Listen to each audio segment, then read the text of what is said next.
Alright, so for this video, you already know when you clicked on the video what this was going to be about. Alright, so we're going to be discussing Demon House.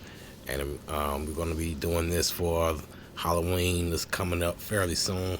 Today, the day that I'm recording this is October 21st. But this video will be live on Halloween. So hello to you guys on Halloween.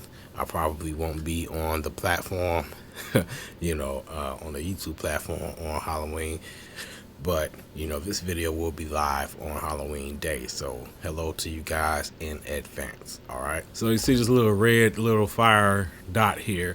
This dot represents the lot where the former Demon House used to sit. Okay. And if you guys know anything about Demon House, you know that the current owner of that property, the current owner of that lot, Mr. Zac Bagans from the Ghost Adventures crew, had the house demolished. There is footage of that demolition in his documentary titled Demon House, which was a pretty media sensation, whether it was for good or for bad when it came out. It was very entertaining. I watched it. I thoroughly enjoyed it. I enjoyed the lore of the story and all of that. I don't necessarily believe it, but I'm not here to prove or disprove the story. I'm just here to, add on to that story in a creative way. And, just to give you guys a couple more links to the story beyond that particular documentary. And I'm not working on behalf of Zac Bagans. Nobody told me to do this. I'm not getting paid to do this. There won't even be any advertisements on this video. I just want to entertain you. Let's be entertained. We're going to be talking about the ghost house. I'm still working on the KMZ file. If you guys are used to using Google Earth like I do, you probably have a million KMZ files, KML files. I have like a ton of them, and I also make my own KMZ files and KML files. So this particular video will have a couple of points on them. But when I complete the KMZ file, and when this video is uploaded, the link to download this file will be available, so you all will be able to download this KMZ file and be able to follow along if you so desire. All right. But I'm gonna go ahead and just try to talk about Demon House in this manner. Okay. I'm all about establishing threads. When on this planet, nothing happens by happenstance. There's always a point A, a point B, a point C, a point D, and so on and so on. So I just wanted to try to connect the dots as far as who lived in this house, all the way up until when Latoya Ammons moved into that house in 2011. I'm not trying to say anybody put anything in that house or anything of that nature, but I am going to tell this particular story in this manner because I think that is pretty interesting. We're going to go ahead and start with the absolute first owner who I was able to find, and that owner, his name was Newt. His last name, Newt, is spelled N-U-T-E or N-E-W-T. In fact, that man's name, let me open my notes. Yeah, okay. His name is Cyrus Earl Newt. That's spelled C-Y-R-U-S, or it could also be spelled S-Y-R-U-S. And he had a wife named Emma Newt, okay, and Emma, E-M-M-A. They owned this, they stayed at the house on this lot in 1918. So we're going way back. Interestingly, they also own another piece of property.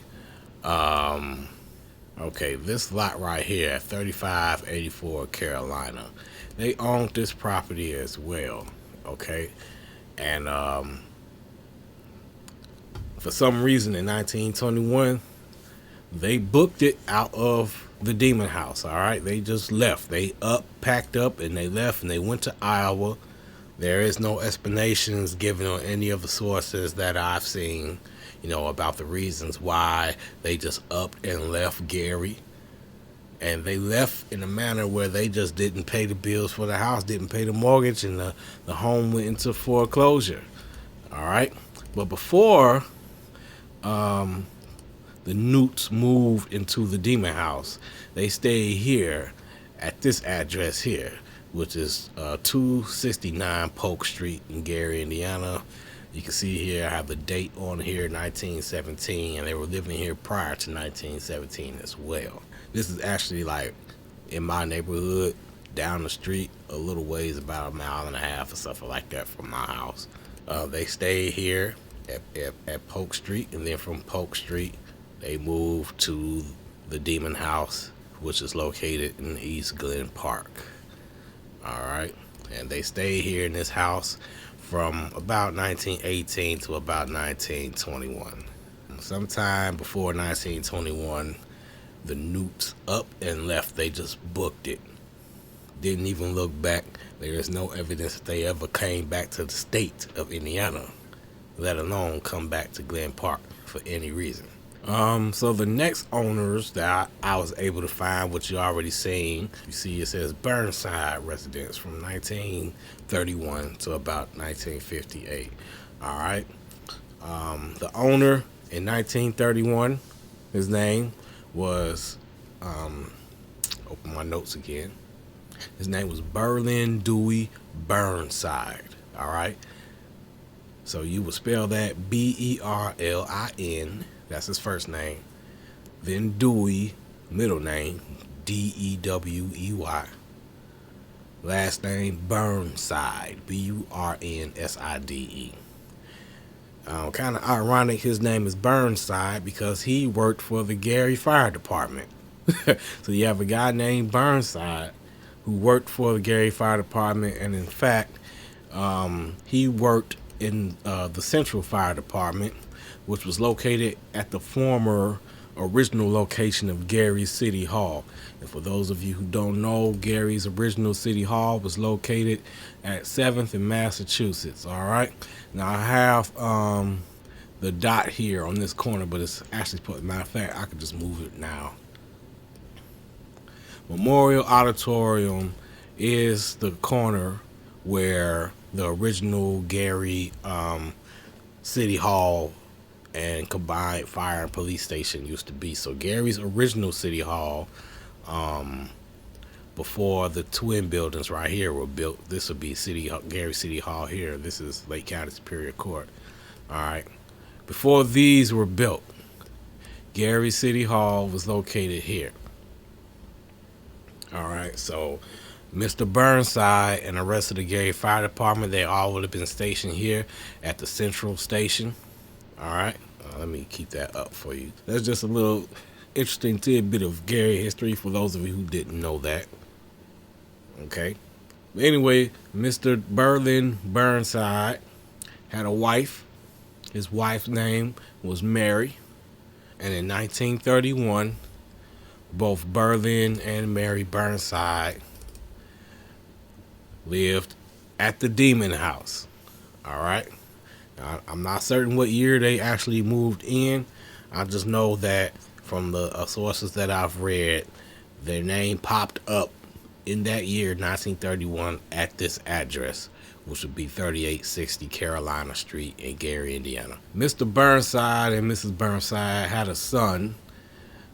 His name was Berlin Dewey Burnside Jr. He was born in that house March 5th, 1931. So in the Demon House, there was a birth, okay? And the name of the child that was born there was Berlin Dewey Burnside Jr. Also, Mr. Burnside had a daughter from another marriage, okay? So this daughter's name was Catherine Imogene, okay? So that's Catherine Imogene, Imogene. Okay, she was born in 1923. She has a different mother, and her mother's name was Mary Clark. And in 1923, Mr. Burnside was living at this address here in original, in the Emerson neighborhood, basically. right across the street from Buffington Park, here in this building here. And I guess we could do one of these. And we get a nice view of a tree. We don't want to see the tree, we want to see the building. All right, so that would be Buffington Park. That's the War Memorial right there at Buffington Park. And then over here, this condemned, decrepit looking building here, this would have been the Burnside residence, the residence where Mr. Burnside and his first wife, Mary Clark, would have been staying when Catherine Imogene was born. And what's interesting about Mr. Burnside is that soon after his son was born, he got deathly ill. Okay, he got ill and was basically bedridden and hospital ridden for about 3 or 4 years straight. Okay, I'm really not sure exactly what kind of illness that he came down with. But at one point in time, his family and friends was writing him off as getting ready to die. I do know in 1935 he caught pneumonia. All right, and he really almost died for real then.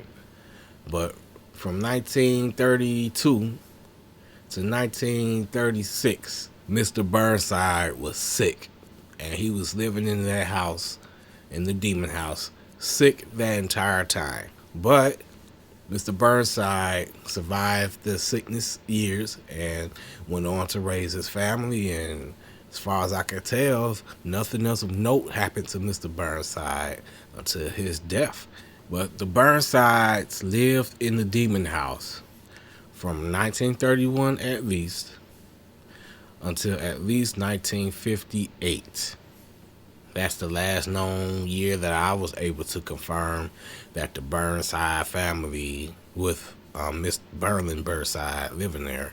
That's the 1958 is the last year that I could confirm that.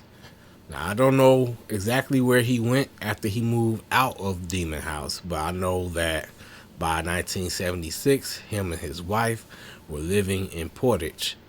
All right, and they were staying at this address here. Do I have the Portage address over here? No. I'll just tell you what it is. The address that he stayed in Portage was 1903 Tonia Street. So that's Tonia Street. All right. His wife died in 1979, and he died of a gastrointestinal hemorrhage aggravated by coronary artery disease in 1982. I found out that his father actually died of gastrointestinal disease as well. And his father was also prone to catching influenza. All right, so the Burnsides lived in this house as a unit. So Mr. Burnside had his brother staying there, his cousin staying there, and there was a lot of people staying in that house up until 1958. Now, in 1958, when the core family of the Burnsides, when the core Burnside family moved out, one brother stayed in the house, and that brother's name was Willard C. Clark. All right, and Mr. Clark worked as a porter at the Goldblatt's building in downtown Gary, Indiana. Okay, and he stayed in that house from 1958 to at least 1960. And it seems that Mr. Clark converted the home into a 2-unit apartment.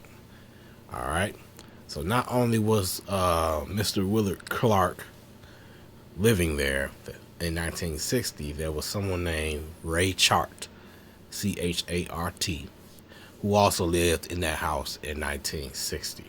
All right. Now, I don't know what happened to Mr. Clark or Mr. Chart. I don't know why they decided to move out of the house.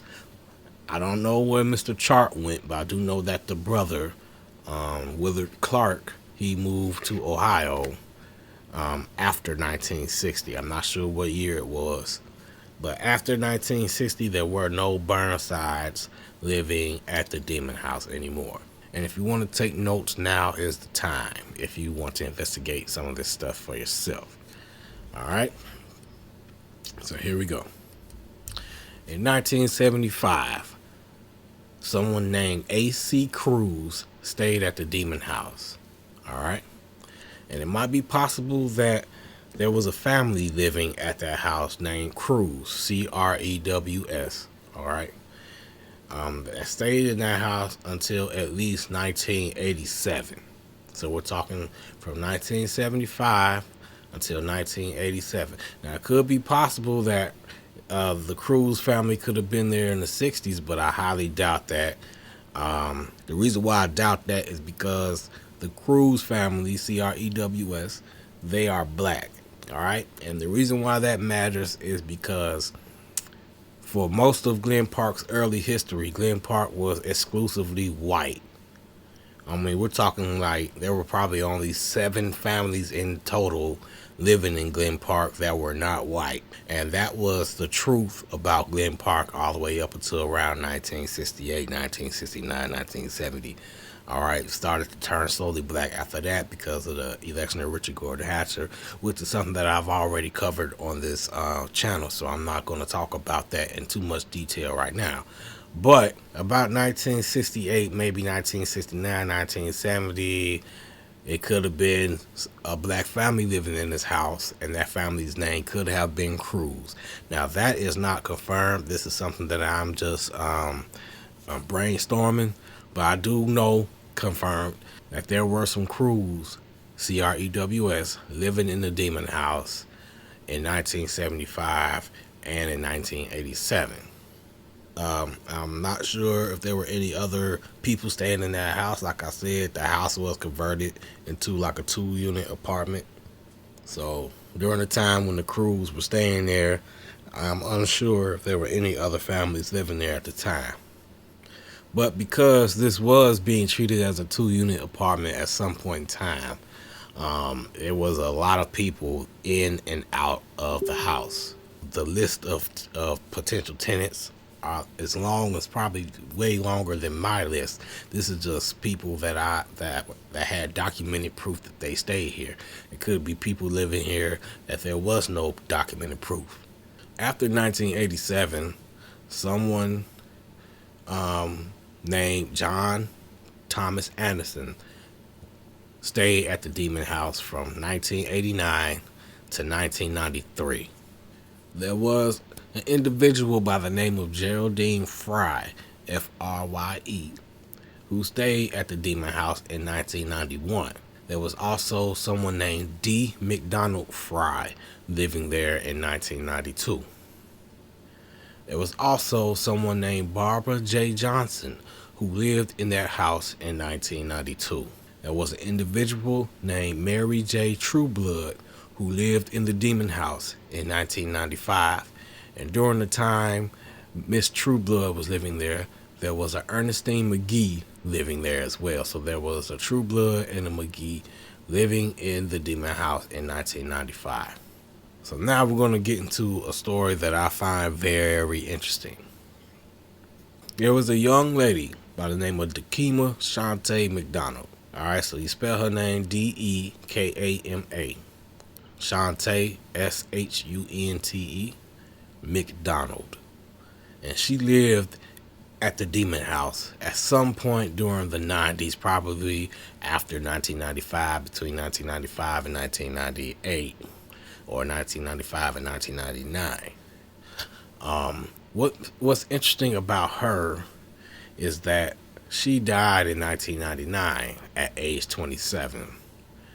But she didn't die in the house, so don't get excited. She did not die in the Demon House, okay? She died during childbirth or shortly after childbirth, all right? And I'm going to get into that in a second. Her child survived birth, and she had a daughter. The daughter's name was Makayla, all right? So that's Makayela. Maybe it's pronounced Michaela. So I'll just call her Michaela for now. Michaela only lived 21 days after birth.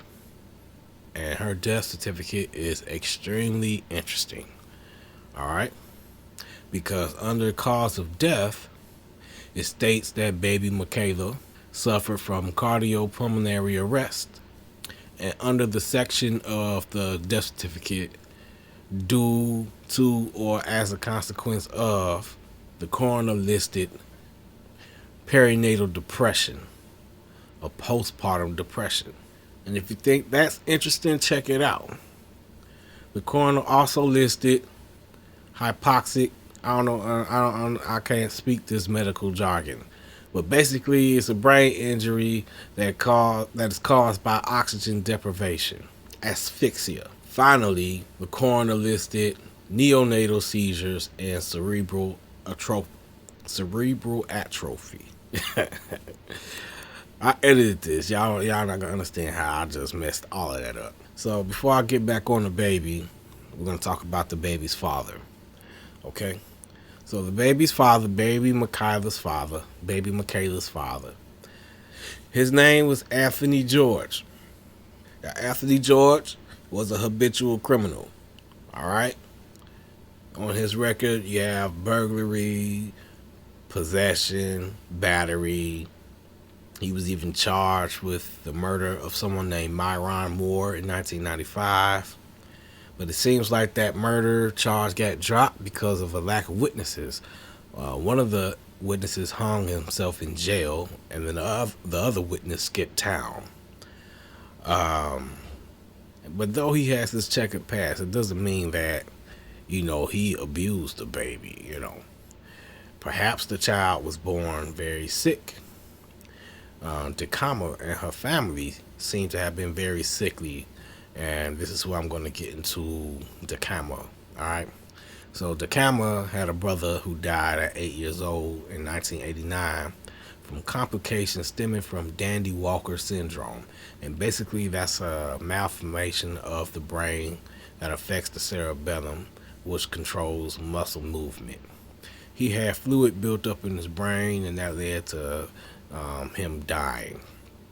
For Dakama, her cause of death was listed as being an asthma attack with total respiratory collapse. All right. And she was also disabled, meaning that she couldn't work, probably because of her breathing situation being so severe. She died at childbirth, or shortly after childbirth, the same day that Michaela was born. She died. All right. But what's really throwing me off is perinatal depression, however you pronounce that, which was listed on the baby's death certificate. The coroner didn't specify whether the baby, died as a result of natural causes or homicide or anything like that. It's like the coroner left it open to interpretation. And because of that, you could basically plug anything you want in there. Like, let's say that the camera had an undiagnosed mental disorder that got worse during pregnancy. Anxiety, schizophrenia, bipolar disorders, etc. What if her disorder caused her to harm the baby while she was in the womb? It's terrible to think about, but not impossible. What if she caused injuries to the child in the womb that weren't discovered until after the baby was born? Now, there's so many ways that could go, and there is no confirmation on that regard as to why, how, or the reason why the baby died, as far as homicide or whatever. And, there was a case recently where a woman from Indianapolis killed her baby by freezing it to death as a result of perinatal depression. Very, very sad stuff. Like, the stuff is real, and this stuff does happen. And that woman, Dakama, the mother of the baby, she lived in the demon house, but she didn't. From what I was able to ascertain, she was not living in the demon house at the time of her death. From 1998 to 1999. There was a W. Davis staying in the demon house. Now, I have no idea if this W. Davis was a woman or a man. I have no idea how old this person was, what race this person was. I had no idea. Just someone that was in and out. I have another interesting character who lived in the demon house. Her name was Velma Cotton. Velma L. Cotton. Cotton.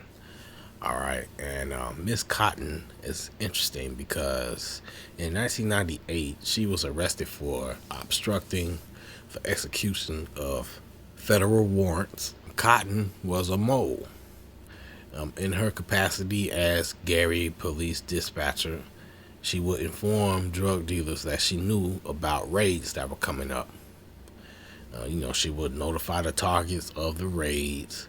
She would tell them the day that they planned to raid, and they would get rid of all the drugs and evidence of any wrongdoing prior to the raid day. And then the day of the raid, when they came to pick them up, the police couldn't find anything in the houses that they raided.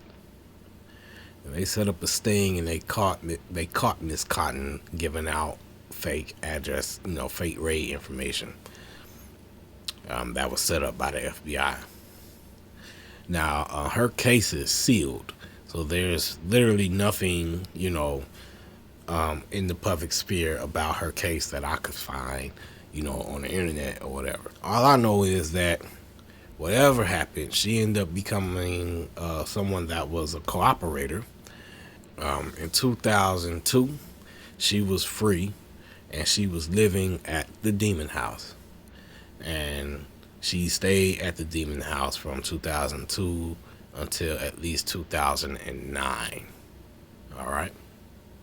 So now we're getting on up into the other stuff. Now we're getting on up into the Latoya Ammons story. Latoya Ammons moved into the demon house with her mother, Rosa Campbell, and 3 children in 2011. All right. They moved out of the house in 2012 and went to Indianapolis. And if you want to know the rest of the story about the demon house, you watch the demon house documentary by Zac Bagans. Everything that you want to know about the time Latoya Ammons stayed there is pretty much all in that documentary.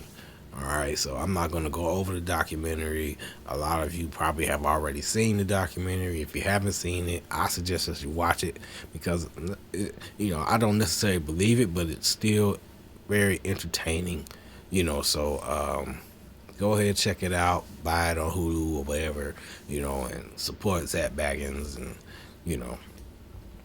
you can get the story of the demon house in that way. All right. But I will add that I have a connection to the demon house. Cue the evil laugh. I'm terrible with the evil laugh. That's not pretty good. That's not good. Anyway, it's not a deep connection at all. It's just something that's in, as a matter of fact. The father of Latoya Ammons' children is my neighbor's son. And we laugh because my neighbor told his son not to bring no demons or shit to his house. The grandkids can't come over, and neither can Latoya. My neighbor, he's not a devoutly religious man, but he does go to church every Sunday. And as far as what his opinion is about the incident regarding the Ammons hauntings or possessions or whatever you want to call it, all I can say is he doesn't believe a word of it. But in his eyes, it's better to be safe than sorry, so the grandkids can't come over. The family doctor, Jeffrey Onekwe, he used to be my doctor, and he's from Africa. He's a very serious guy. Like, Onekwe wouldn't lie or beat around the bush about anything. He is so brutally opinionated that I had to stop seeing him. I have better doctors now because I have an actual diagnosis. I didn't have a diagnosis when I was seeing Dr. Onekwe. So we clashed, ask Dr. Impatient a little bit. But when he says the family was having delusions of ghosts in the home and they were suffering from hallucinations, I would take that as gospel if he had told it to me, just based off of my dealings with Dr. Nekwe.